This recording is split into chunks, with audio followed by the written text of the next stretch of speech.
ចាពុកម៉ែបងប្អូនទាំងអស់គ្នាដែលតែងតែស្វែងរកតង់ចាដែលមានតម្លៃធូរថ្លៃប្រើបានគ្រប់សន្តានមិនថាធ្វើស្រះទឹកអាងស្តុបទឹកតង់ចិញ្ចឹមត្រីបង្កងបង្គាខ្យងកង្កែបចា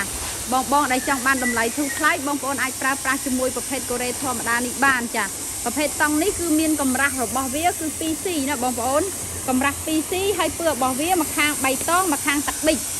ចឹងបងដែលត្រូវការយកទៅលក់បន្តឬក៏បងដែលត្រូវការទិញយកទៅប្រើប្រាស់បងប្អូនអាចធ្វើការទំនាក់ទំនងបានមានបោះដុំនិងលក់រាយផ្ញើបាន25ខេត្តក្រុងហើយថ្ងៃនេះគឺយើងអ៊ុតស្រះទឹកជូនភ្ញៀវដែលមានទំហំ19ម៉ែត្រទៅតឹងហើយបណ្ដោយក៏19ម៉ែត្រដែរដែលគាត់យកទៅក្រាស្រះហើយផ្នែកខាងនេះគឺ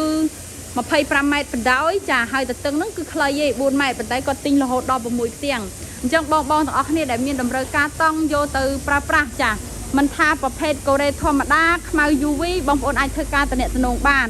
ហើយប្រភេទតង់គឺយើងមានទម្រង់2បងប្អូនចង់អ៊ុតខ្សែចេះក៏បានបងប្អូនចង់វាយលាវក៏បានគឺខាងខ្ញុំធ្វើជូនបងប្អូនបានទាំងអស់ចាព័ត៌មានលម្អិតអំពីតម្លៃផលិតផលនីមួយៗសូមបងប្អូនអរគ្នាចូលក្នុងឆាតឬក៏ខលមកកាន់លេខ095 656 222សូមអរគុណសូមគោរពលា